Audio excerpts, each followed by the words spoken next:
네, 마감 전 주목해볼 종목 리포트와 함께 살펴보도록 하겠습니다. 리서치 아름의 김도효 연구원 나오셨습니다. 안녕하세요. 안녕하세요. 네, 반갑습니다. 오늘은 또 어떤 이슈와 종목을 소개해 주실까요? 어떤 기업 가지고 오셨나요? 네, 네. 우선 지난 6월에 음. KT와 아마존에서 이런 AI 컨택센터 음. 구축 협약을 좀 맺었는데요. 네. 그 속에서 좀 모멘텀이 기대가 되는 KT 계열사인 이 KT 계열로 컨택센터 전문 업체인 KTCS라는 기업을 좀 소개를 드리고자 합니다. 네, 그렇군요. 네. 오늘은 KTCS에 대해서 가지고 오셨는데 컨택센터라는 게 약간 좀 생소하기도 한데 어떤 걸 말하는 건가요? 네, 예. 컨택센터라고 하면요. 음. 아무래도 이렇게 기존에 좀 단순 응대에 그치던 콜센터에서요. 아, 그 좀 예. 전문 지식을 갖춘 컨설턴트들이 이렇게 좀 차별화된 상담 서비스를 제공하는 것을 좀 의미를 하게 되겠습니다. 네. 네, 이런 관점에서 제가 좀 기존의 콜센터와 좀 다르게 컨택센터라고 좀 지칭을 한 배경이라고 좀 말씀을 드릴 수가 있겠고요.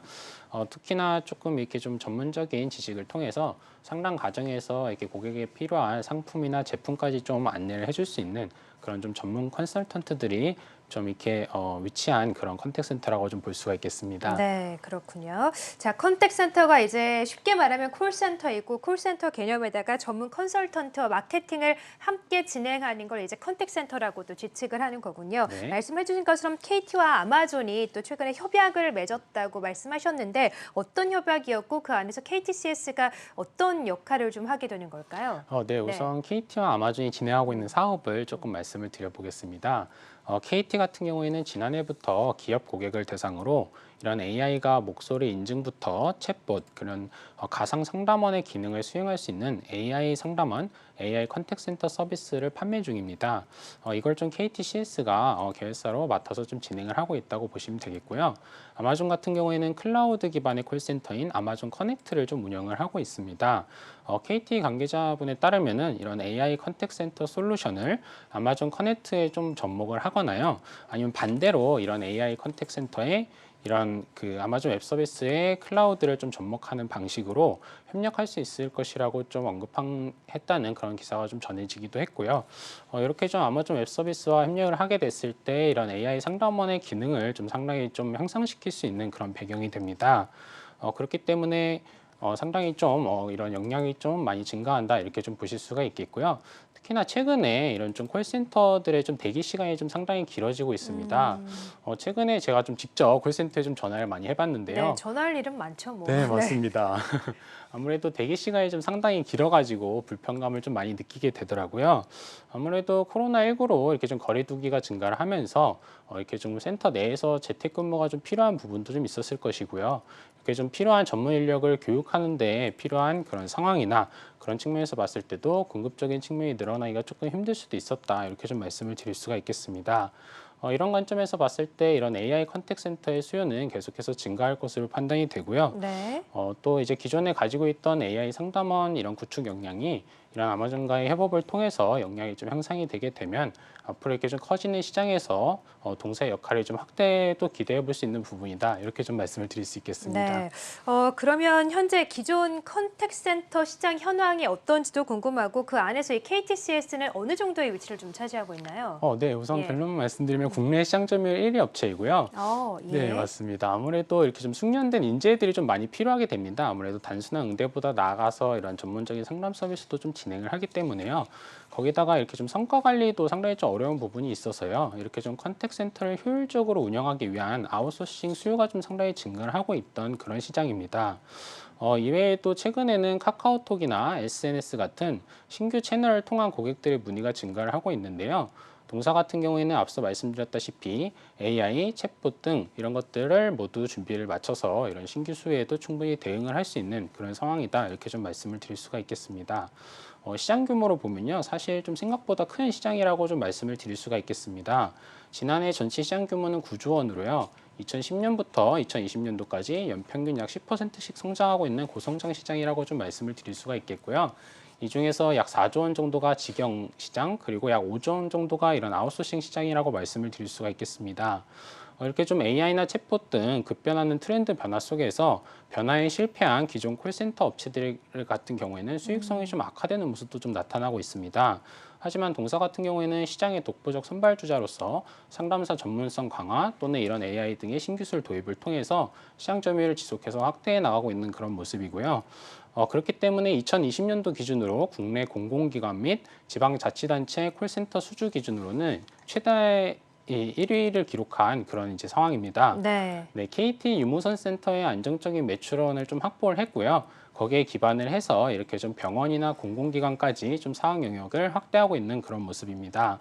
앞으로도 업계 1위 그리고 전문성 그리고 여태까지 공급에 성공한 이런 레퍼런스를 기반으로 이렇게 좀 커져가는 시장에서 동사의 역할이 충분히 커질 수 있다 이렇게 좀 판단을 하고 있는 그런 상황입니다. 네, 그렇군요. 자, 지금 KT 계열사죠. KT CS에 대해서 살펴보고 있습니다. KT 컨택센터라던가 오픈마켓 컨택센터 같은 사업을 영위하고 있는 기업인데 이 중에서 유통사업도 영위하고 있다고 들었거든요. 매출에서 꽤 많은 비중을 차지하던데 어떤 것들을 좀 유통하고 있는 건가요? 네, 예. 맞습니다. 정확히 좀 말씀을 드려보면 예. 2014년도에 KT 커머스의 지분 81%를 인수를 하면서요. 이런 기존의 통신 상품 유통에 더한 이런 종합 유통기업으로 좀 도약을 한 그런 상황입니다. 말씀해주신 매출 비중 기준으로는 이런 KT 커머스를 통한 매출 비중이 약 40%, 그리고 기존의 유무선 통신 상품 유통이 약 14% 정도를 2020년도에 차지를 했는데요. 아무래도 이런 기존의 유무선 통신 상품 유통 같은 경우에는 KT와의 계약을 통해서 KT 가입자 유치 및 유지 관리하는 사업에 좀 국한됐던 그런 부분이 있는데요.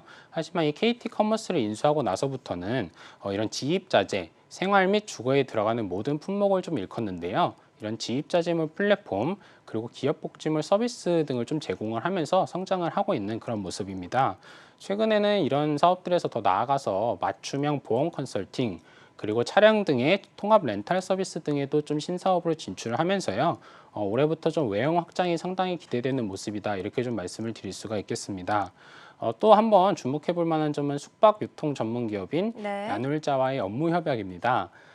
KT 커머스 같은 경우에는 야놀자와 업무 제휴를 좀 맺고 있는 숙박업소를 대상으로 운영에 필요한 이런 물자들 좀 공급을 하는 그런 공급 계약을 좀 체결을 했고요. 그리고 신규 오픈점의 가구나 가전 등을 좀 제공할 계획입니다. 이 부분이 좀 지켜볼 만하다고 말씀을 드린 것은요. KT와 이런 야놀자와의 업무 협약이 좀 확대될 수 있는 부분들인데요. 아무래도 KT그룹 같은 경우에는 향후에 인공지능 스마트 호텔 구축 사업 등의 이런 다양한 분야에서 야놀자와 전략적 제휴를 이어나갈 계획입니다. 그렇기 때문에 이런 AI 기반의 스마트 호텔 등에 대한 신사업에 진출했을 때 야놀자와의 제휴 협약이 좀 늘어나고 그런 부분에서 현재 KT 커머스가 이런 유통, 판로 쪽을 좀 맡고 있기 때문에 앞으로 KT 커머스의 좀 기능이 좀 확대가 되면서 동사 실적의 성장 모멘텀으로 좀 작용할 수 있을 것으로 판단이 되고 있습니다. 네, 뭐 숙박업체까지 다양하게 유통사업을 영위하고 있는데 이런 가운데도 교육 컨설팅 사업도 하고 있다고 들었습니다. 짤막하게 좀 들어볼까요? 네, 네. 최근에 좀 교육업체들의 실적과 더불어서 주가도 좀 올라오고 있는 그런 모습인데요. 동사 같은 경우에도 이런 링크 아카데미라는 교육 전문 법인을 신설해서 교육 컨설팅 신규 사업을 좀 추진을 하고 있습니다. 취업이나 창업 교육 또는 공공기관 내에서 이직 및 전직을 위한 교육, 그리고 공공기관의 고객 만족도 지수 성과 향상 교육 등 상당히 좀 다양한 분야에서 교육 사업을 좀 진행을 하고 있습니다. 특히 동사는 지역 대학과 산학 연계 및 취업 센터를 좀 운영을 하고 있고요. 또 지자체 일자리 창출 사업 지원 사업으로도 진행을 좀 하고 있는 만큼 대학이나 공공기관 그리고 대기업 등으로 상당히 좀 다수의 레퍼런스를 확보했다 이렇게 좀 말씀을 드릴 수가 있겠습니다. 민간 기업이나 공공기관이나 이런 자체적인 직원들의 교육을 아웃소싱하는 수요가 좀 지속해서 증가를 하고 있기 때문에 이런 부분에서 동사의 좀 신규 사업 부문의 구성장이 좀 예상해 볼 수 있는 그런 배경이다 이렇게 좀 말씀을 드릴 수 있겠습니다. 네, 자 그럼 마지막으로 KTCS 실적이 또 중요하지 않을 수 없을 텐데 실적과 함께 앞으로 전략도 함께 말씀을 부탁드릴게요. 네, 아무래도 1분기에 좀 상당히 좀 호실적을 기록을 했는데요. 동사 같은 경우에는 비용 구조를 살펴보시면 고정비의 비중이 상당히 좀 높습니다. 그렇기 때문에 매출이 올라오게 되면 영업이익이 좀 상당히 개선이 빠르게 좀 진행이 되는 부분이고요. 그런 측면에서 1분기 매출액이 올라오면서 영업이익 따라서 올라왔지만 또 자체적으로도 경영 효율화 좀 과정을 거쳤습니다. AI나 챗봇을 도입을 하면서 인건비가 좀 많이 줄어들었고요. 그리고 이렇게 임차료 부분을 좀 감소를 시키면서 상당히 경영 효율화를 통해서 영업이익률이 좀 개선되고 있는 그런 모습입니다. 올해 실적도 꾸준히 좀 증가하는 모습을 보일 것으로 기대가 됩니다. 아무래도 온라인으로 많은 것들이 이루어지는 만큼 컨택센터에 대한 수요도 함께 증가를 하고 있고요. 또 말씀드렸다시피 KT 커머스의 고성장도 좀 최근에 좀 두괄적으로 나타나고 있기 때문에 이 두 사업 축을 중심으로 사업 부문 실적 성장하면서 그 측에서 비용 이제 감소 효율화를 통해서 상당히 좀 실적 이어갈 것으로 판단이 되고 있습니다. 동사 같은 경우는 1분기에 현금 및 현금성 자산과 기타 유동금융 자산을 합쳐서 한 1,066억 원 정도의 이런 순현금성 자산을 보유를 하고 있는데요. 금융차입금은 1억 원에 불과하기 때문에 현재 시가총액 1,500억 원에 좀 미루어 봤을 때는 하반 경직성을 좀 상당히 확보한 그런 주가 수준으로 판단이 됩니다. 그렇기 때문에 올해 이렇게 좀 실적 좋아지는 모습들 보면서 저평가 실적주 또는 가치주를 찾고 있으신 투자자분들께 좀 주목해 보시라고 말씀을 좀 드리고 싶습니다. 네, 알겠습니다. 저평가되어 있고 실적 개선도 두드러지는 종목이다라고 하시면서 오늘 KT CS에 대해서 살펴봤습니다. 김도희 연구원과 함께했어요. 말씀 고맙습니다. 감사합니다.